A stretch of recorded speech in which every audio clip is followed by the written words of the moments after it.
민수기 9장 20절부터 23절, 제가 한 절, 여러분 한 절 교독하겠습니다. 혹시 구름이 성막 위에 머무는 날이 적을 때에도 그들이 다만 여호와의 명령을 따라 진영에 머물고 여호와의 명령을 따라 행진하였으며,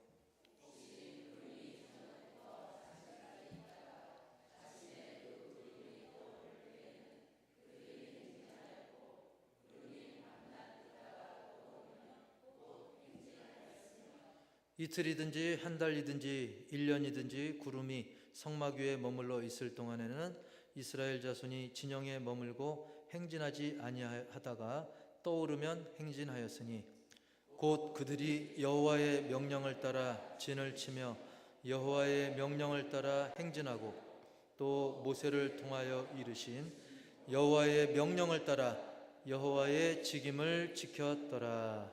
아멘. 오늘 말씀 제목 다 같이 시작. 구름 따라 가는 길. 이 제목을 이렇게 우리가 보면 요즘같이 아침 저녁으로 좀 쌀쌀한 이 가을날에 왠지 방랑시인 김삿갓 그런 게 좀 연상이 되기도 하고요. 나그네 인생, 또 떠돌이, 이런 단어가 생각나면서 잠시 그 낭만에 젖기도 할 수 있는데요. 오늘 말씀의 구름은 그런 구름이 아니라 평생 우리가 따라가야 할 그런 구름입니다. 아니, 평생 따라갈 구름.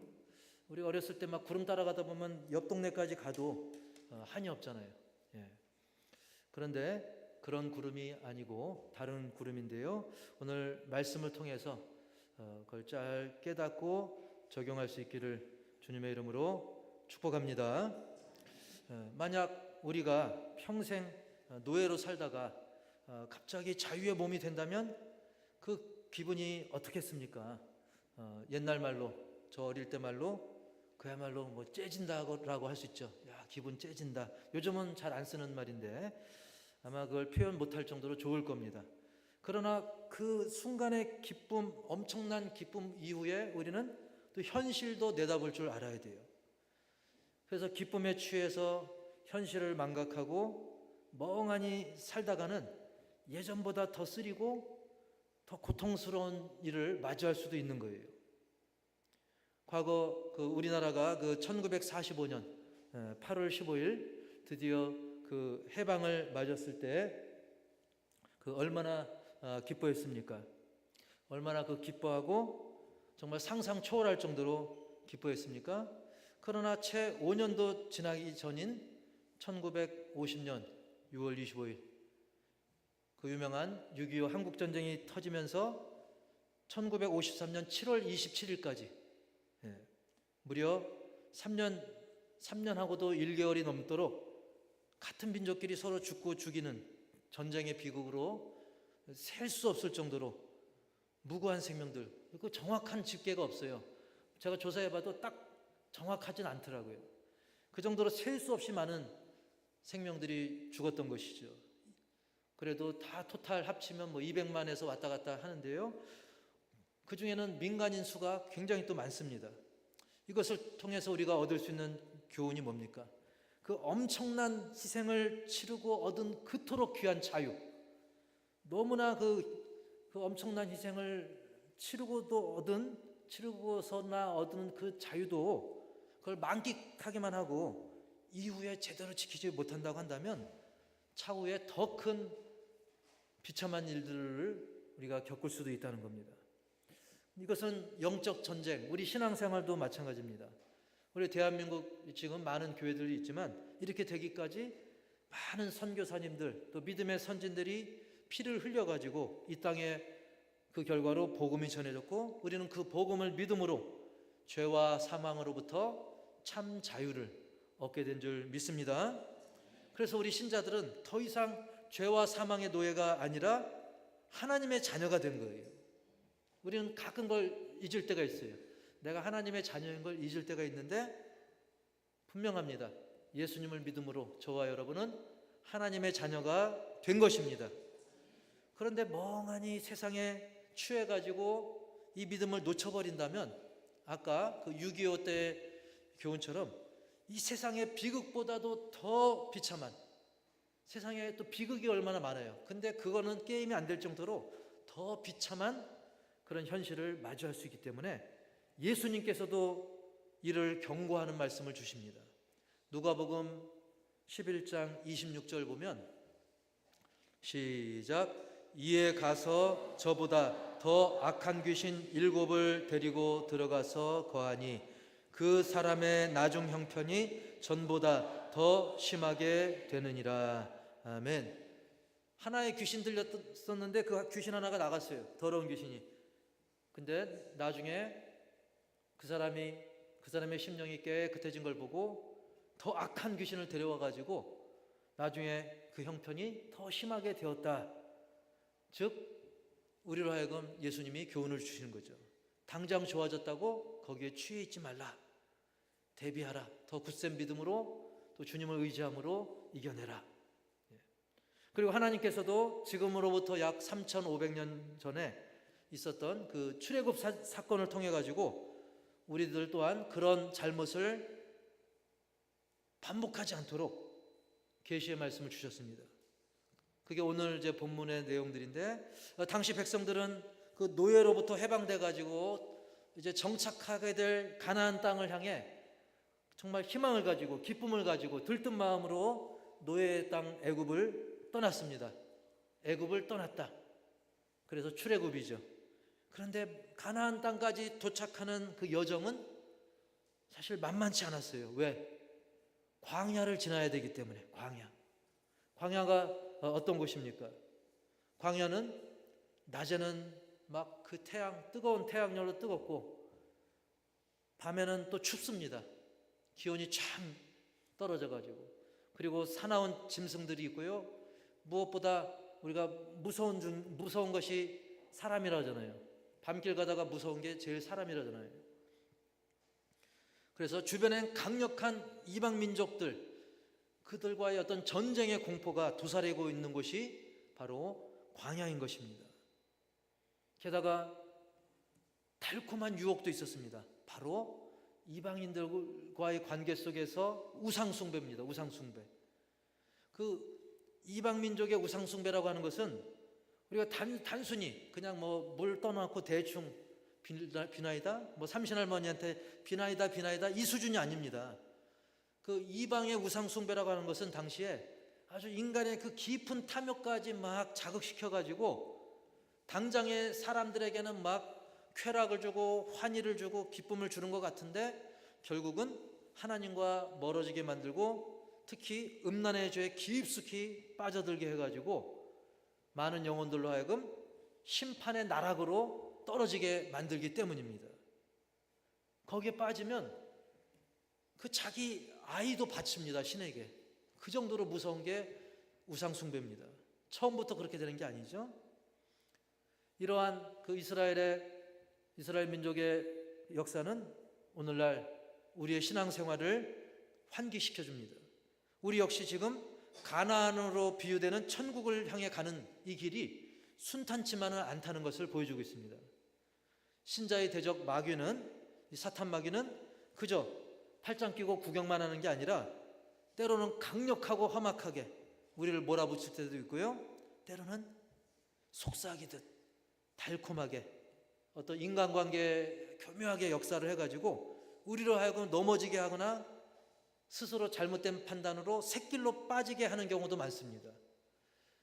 여기서 생각해 볼 때 차라리 넘어지는 게 나을 수 있어요. 물론 넘어지지도 않는 게 더 좋겠지만 그 유혹에 빠졌을 경우는 차라리 넘어지면 부상 털고 일어나면 됩니다.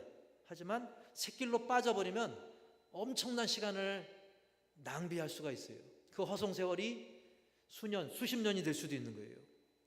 이스라엘도 무려 40년을 광야에서 연단받고 나서야 약속의 땅 가나안 땅에 도착할 수 있었던 것이죠. 그나마 이 모든 것이 그래도 하나님의 은혜였기 때문에 가능한 일입니다.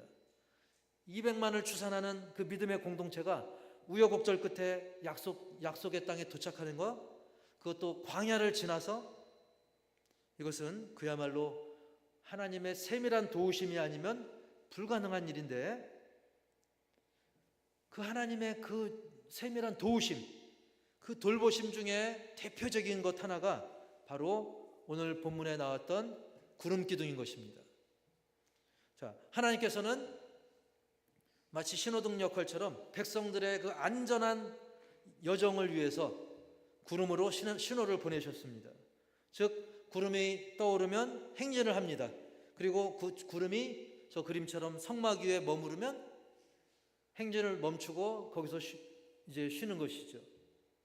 마치 그 기찻길에 그 신호등처럼 신호음에 따를 때 기차도 사람도 또 거기를 지나가는 자동차도 안전합니다. 하지만 그 신호를 무시하면 어떤 일이 생깁니까? 방심하다가 그야말로 가끔 1년에 몇 차례씩 우리 뉴스 나오잖아요.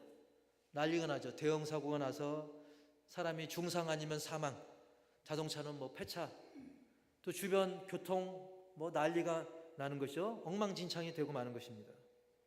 그렇습니다. 하나님께서 띄우신, 그들에게 띄운 구름 기둥 그 신호야말로 당시 출애굽 백성들에게 안전과 행복을 보장하는 그런 신호등과 같은 것이었던 것이죠. 그래서 오늘 말씀을 통해서 먼저 말씀드리고 싶은 것은 첫 번째로 우리도 하나님의 신호를 따라야 된다는 거예요. 시작. 하나님의 신호에 따르자. 근데 문제는 뭐냐면 요즘 이 거짓 신호가 많다는 거예요. 막 이단 사이비들 다 하나님께 자기가 직통계시 받았다, 또 하나님의 사인이라고 하면서 어떤 개인의 경험을 막 일반화시켜서 우리가 10명이면 10명, 100명이면 100명 개인의 체험이 좀 다를 수 있거든요. 그리고 또 거기에다가 막 이단이나 사이비들은 여러 가지를 조합을 시켜가지고 거짓 신호, 잘못된 신호를 보내는 것이죠. 거기에 결코 속지 마시기 바랍니다. 과연 그렇다고 한다면 오늘 말씀을 통해서 우리가 미루어 볼 때 하나님이 우리에게 베푸신 그 구름 기둥은 오늘날 우리 신자들에게 과연 무엇을 의미하겠습니까? 바로 따라서 합시다. 구름은 하나님의 말씀이다. 네, 그렇다고 밖에 나가서 저 떠 있는 구름 보고 하나님의 말씀이다가 아니라 그 구름을 보면서 우리 하나님의 말씀의 인도를 받아야 된다. 그거를 연상하면 되겠습니다. 하나님의 말씀이야말로 그때 당시 구름 기둥처럼 가장 완벽한 신호인 것입니다. 게다가 이 구름 기둥이 있어가지고 그 광야에 그 따가운 햇빛을 피할 수 있는 그 그림자도 생기는 거예요. 햇빛에 탈진할 수밖에 없는 백성들에게 쉴 수 있는 그늘도 제공하니까 일석이조인 것이죠. 마찬가지로 이 하나님의 말씀, 이 성경 말씀은 우리의 갈 길을 인도해 줄 뿐만 아니라 곁길로 새지 않도록 우리의 갈 길을 인도해 줄 뿐만 아니라 지친 심령들이 이 말씀을 통해서 쉼과 평안을 누릴 수 있는 거예요. 그래서 우리가 지치고 외로울 때, 또 영적으로 방전되었을 때, 어떤 사람의 위로조차 나에게 위로가 되지 않을 때, 그럴 때라도 우리에게 진정한 위로와 영적 충전을 주는 것은 바로 말씀인 줄 믿습니다. 뭐 그런 간증은 막 차고 넘칩니다. 실제로 많은 분들의 그런 간증을 종합하면 공통점이 뭐냐면 세상 그 무엇으로도 진정한 회복, 평강이 찾아오지 않을 때 하나님의 말씀으로 회복이 되었다는 거예요. 물론 우리가 말씀 읽는 것이 좀 피곤할 수 있어요. 또 말씀이 선포되는 이 예배 자리에 하는 것이 때로는 피곤하고 힘들 수도 있어요. 그럼에도 불구하고 한결같은 간증은 뭐냐면 그래도 일단 읽으면, 그래도 일단 말씀을 들으면, 그래도 일단 말씀 붙들고 기도하면 하나님께서 놀랍게도 새 힘을 공급해 주시더라는 거예요. 여러분, 성경 말씀은 성령의 검입니다. 그래서 성경 말씀이 우리에게 선포될 때, 또 우리가 읽을 때 난 모른다, 난 못 느낀다 할지라도 보이지 않게 성령님께서 내 인격을 다듬어 가고 계시는 거예요. 그래서 우리는 이 말씀들 듣고 말씀 붙들고 또 말씀을 쓰고 읽고 그러면서 하나님이 공급하시는 새 힘을 얻어가지고 회복해서 온전히 주님을 닮아가게 되는 것을 믿으시기 바랍니다. 실제로 제가 최근 들은 그런 간증이라든지 그런 걸 볼 때도 정말 그 저항을 할 수 없을 정도로, 내가 도저히 할 게 없을 정도로 강력한 귀신들이 그 영혼을 장악하려고 할 때, 예를 들면 신내림 같은 거죠. 자기 조상 중에 누가 무당이 있어서 막 나중에는 그런 일들이 너무 비일비재하잖아요. 특히 뭐 방송에 보면 그런 일들도 많이 나오고, 그래서 뭐 연예인들 중에도 그렇고 막 꼼짝없이 거부를 못하고 그 상황을 받아들여야 될 것 같은데도 그걸 유일하게 이길 수 있는 게 뭐였느냐? 바로 하나님께 도움을 구하면서 말씀과 기도 가운데 거할 때 능히 이겨냈다는 거예요. 심지어 이미 무당이 된 사람도 이겨내고 뒤늦게라도 주님 붙들고 그것을 이겨낸 간증들이 너무나 많은데, 사실 이게 신기한 게 아니고 너무 당연한 거죠. 세상에 아무리 귀신이 많아도 하나님을 이길 수 있는 것은 없는 것입니다. 예. 그런데 안타깝게도 이 세상에 보이는 그런 유혹들, 여러 가지 그걸 핑계로 하나님의 그 말씀의 신호를 무시하는 사람들이 여전히 있다는 겁니다. 그래서 심지어 말씀이 하지 말라고 하는 것을 굳이 하는 경우도 얼마나 많습니까? 뭐 잔혹한 범죄도 있고요, 교묘한 사기, 간통, 간음, 그리고 뭐 동성애 등등, 여기서 차마 말하기 부끄러울 정도의 많은 죄악들, 하지 말라고 한 온갖 잘못들이 얼마나 행해지고 있습니까? 그리고 거기에다가 어떤 사람은 아예 신호등에 신경을 꺼버린 사람도 있어요. 아예 무관심, 무반응. 예. 빨간불인데 가는 사람, 파란불인데 안 가는 사람도 있지만 아예 반응이 없는 사람도 있다는 거예요. 영적으로 잠들어 있는 거죠. 제가 전에 뭐 운전하고 있는데 앞차가 안 가는 거예요. 나중에는 혹시 시비 걸릴까봐 이렇게 스쳐서 가다 보니까 주무시고 계시더라고요. 거기서 깜빡 잠들어가지고. 예. 그것처럼 영적으로 잠들어 있는 경우가 있다는 겁니다. 고로 우리는 영적으로 깨어 있어서 말씀이 가르치는 대로, 또 우리에게 주님이 주시는 신호대로 순종하면 되는 줄 믿습니다. 그런 말도 있더라고요. 성경을 딱 두 글자로 압축하면 뭐라 할까요? 예, 사랑이라고 그러더라고요. 사랑. 성경을 막 압축하고 또 압축해서 두 글자로 요약한다면 사랑이라고 하더라고요. 하나님은 이 구름 신호 역시 징계를 하기 위해서 준 게 아니라 사랑을, 너무나 우리를 사랑하시기 때문에 주신 거예요. 그렇기 때문에 우리는 좀 아직 믿음이 없을 때는 그게 부담스러울 수 있고 어렵다 할지라도 그저 믿음으로 따르기만 하면 그야말로 놀라운 역사, 하나님께서 놀랍게 역사하시는 그 인도하심을 받게 될 줄 믿습니다. 오늘 본문 20절에도 보면, 20절 시작. 혹시 구름이 성막 위에 머무는 날이 적을 때에도 그들이 다만 여호와의 명령에 따라 진영에 머물고 여호와의 명령을 따라 행진하였으며. 아멘. 성막 위에 적게 머물러 있다 할지라도 중요한 건 뭐냐면 여호와의 명령을 따라, 그리고 또 여호와의 명령을 따라 머물기도 하고 또 길을 가기도 했다는 거예요. 21절 시작. 혹시 구름이 저녁부터 아침까지 있다가 아침에 그 구름이 떠오를 때는 그들이 행진하였고 구름이 밤낮 있다가 떠오르면 곧 행진하였으며. 예, 어쨌든 구름 신호에 맞춰서 거기에 막 우리가 아이들 눈앞에서 딱 하면 눈을 깜빡이듯이 바로 반응하듯이 그들이 구름에 따라서, 구름 신호에 따라 즉각 반응한 거죠. 심지어는 22절 시작. 이틀이든지 한 달이든지 1년이든지 구름이 성막 위에 머물러 있을 동안에는 이스라엘 자손이 진영에 머물고 행진하지 아니하다가 떠오르면 행진하였으니. 아멘. 짧게 이틀만 머물러 있으면 이틀 동안 있는 거예요. 조금 길게 한 달 동안 머물러 있으면 역시 머물러 있는 거예요. 심지어 1년 길게 머물러 있으면 또 그 1년 동안 또 머무르는 거죠. 오직 하나님의 명령에 따라, 그 구름 신호에 따라 그대로, 뭐 반나절이든 이틀이든 한 달이건 1년인 건 상관없이 오직 명령을 따라 이렇게 한 것이죠. 그래서 23절 23절 시작. 명령을 따라 진을 치며 여호와의 명령을 따라 행진하고 또 모세를 통하여 이르신 여호와의 명령을 따라 여호와의 직임을 지켰더라. 아멘. 여호와의 직임, 저 뭐라고 되어 있어요? 바로 책무. 영어로 뭐라 그래요? 오더. 예. 오다. 옛날에는 어르신들은 우리 오다 따왔냐? 군대에서도 막 오다 그러는데, 예. 우리 본토 발음 잘하는 분들 있긴 한데, 예. 오더. 예. 우리가 나에게 주어진 어떤 명령, 책임, 그겁니다.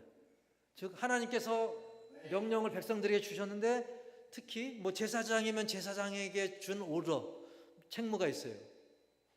그리고 또 문지기에게는 문지기에게 맞는 그 오더, 책임이 있는 거죠. 책무가 있는 거죠. 그래서 우리가 조금 전에 읽은 20절부터 23절까지 여호와의 명령을 따라, 이게 계속 반복이 됩니다. 여호와의 명령이, 하나님의 명령이 구름 신호로 나타날 때 그들은 거기에 바로바로 반응하고, 그 사람의 위치가 뭐 제사장이면 제사장, 문지기면 문지기, 거기에 맞게 그 책임을 따라서 그들은 순종했다는 겁니다. 그래서 두 번째로 우리가 새겨야 될 것은 시작. 신호에 반응하라. 신호에 느긋하게 또 생각 많이 해보고 그게 아니라 그들이 구름 신호에 따라, 거기에 담긴 하나님의 명령에 따라 즉각 반응할 때 그들이 안전과 평안을 보장받았던 것처럼 우리도 말씀을 통해 주신 하나님의 신호에 미루지 말고 즉각 반응하는 것이 은혜요 또 감사의 제목이 될 줄 믿습니다. 예. 여러분 그 육상 경기나 뭐 수영 경기 봐도 서로 기록이 비슷한 실력이면 어디서 차이가 나냐면 반응 속도에서 등수가 많이 갈립니다. 그래서 딱 요즘 전자청으로 이렇게 하더라고요. 전자청으로 이렇게 땅 소리 나면 듣자마자 누가 먼저 반응하느냐, 거기에서 등수가 갈리고 메달의 색깔이 갈립니다. 그 탕 소리에 0.001초라도 빨리 반응한 사람이 유리한 거죠. 그런데 믿음의 사람들이 하나님이 우리에게 신호를 주셨을 때 그냥 나중에 때가 되면, 아니면 고민 좀 해보고 그럴수록 뒤처지는 것입니다. 그렇습니다. 다른 것이 아니라 하나님의 신호라고 한다면 즉각 순종하는 것이 복이 될 줄 믿습니다. 하나님이 그 신호를 왜 주시는 거예요? 바로 나를 가장 사랑하시고 내가 가장 잘되기 원하시는 그 하나님이시기 때문에 그 하나님이 주는 신호에 우리가 주저할 필요가, 또 주저할 이유가 전혀 없다는 것입니다. 마치 그 자녀를 가장 사랑하는 부모가 그 자녀를 위해서 먹자, 씻자, 자자, 뭐 예방주사 맞자, 근데 다 노노 싫어하고 거부한다면 그 아이는 손해를 보는 거죠. 하물며 하나님께서는 세상 부모가 자녀 사랑하는 것 그것과 비교할 수 없을 정도로 우리를 너무 사랑하셔서 그저 우리가 세상에서 뭐 적당히 잘 되는 그 정도가 아니라 복 중의 복, 최상의 복, 영생 구원의 복을 주시고 우리를 천국길로 인도하고자 우리에게 구름 신호, 즉 말씀의 신호를 주시는데 그 신호에 우리가 주저한다면 그게 말이 되는 일이겠습니까? 여러분, 세상의 신은 뺏는 신입니다. 어떻게든 속여가지고 뺏는 신입니다. 그래서 이 몰렉이라고 하는 신, 그 그림 보여주세요. 그 몰렉이라고 하는 이방신은 인신제사가 있었어요. 아까도 우상숭배했다고 했죠. 그때 당시에 성행했던 그 몰렉신은 그 자기 아들을 바치면 잘 된다 그래가지고 저 인신제사를 뜨거운 불에 아이를 이제 바치는 거죠. 그런 아이의 비명소리를 묻게 하기 위해서 막 북치고 장구치면서 아이의 비명소리를 묻히게 만듭니다. 근데도 사람들이 거기에 속된 말로 환장을 하는 거죠. 세상 신은 빼앗는 신입니다. 하지만 하나님은 가장 사랑하는 아들 독생자, 가장 귀한 것을 우리에게 주시기까지 더 큰 사랑이 없을 정도의 그 가장 위대한 사랑을 저와 여러분에게 주신 줄 믿습니다. 따라서 합시다. 나는 가장 위대한 사랑을 받은 사람이다. 예. 그 세상에서 누가 여러분에게 까불면 까불지 마. 나 가장 위대한 사랑 받은 사람이야. 그렇기 때문에 그 하나님이 우리에게 잘 되라고 하시는 이 명령에 미루지 않고 주저하지 않고 즉각 순종하는 사람이 복된 사람인 줄 믿습니다. 여러분, 우리 가장 사랑하시는 하나님이 가짜 신호 주겠습니까? 엉뚱한 신호 주시겠습니까? 우리는 이 하나님의 말씀을 그저 활자 글자로서만이 아니라 이 말씀은 정말 하루하루 순간순간 나를 생명의 길로 인도하는구나, 영생의 길로 인도하는구나, 진정 복된 길로 인도하고 계심을 진짜로 정말로 확실히 믿고 믿으시기를 축복합니다. 그래서 아브라함도 지체 없이 길을 떠나잖아요. 계산 없는 순종을 하잖아요. 이삭을 바치랄 때, 과감하게 바칠 때 그 아들도 살려주시고 복의 통로로 삼으셨죠. 요셉은 어떻습니까? 기도는 어떻습니까? 다윗은 어떻습니까? 모두가 공통점이 즉각적인 순종으로 기적의 주인공이 된 것입니다.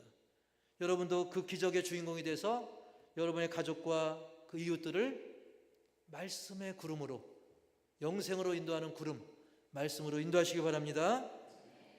다음 그림. 그래서 너무 감사한 것은 정말 이 캄캄한 이 바다 위를 표류하는 것 같은 그런 기분이 드는, 우리가 이 세상을 지금 살고 있지 않습니까?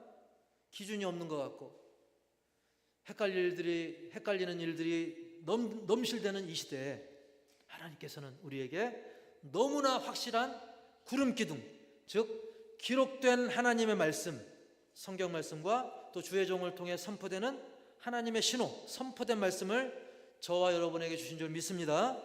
그러므로 감사함으로 이것을 신호 삼아서 즉각 순종의 반응으로 하나님이 예비하신 약속의 땅에 들어가는 것은 물론 예비하신 풍성한 복락과 상급을 누리시고 그것을 증거하는 승리자의 삶, 또 간증자의 삶을 살기를 주님의 이름으로 간절히 축복합니다.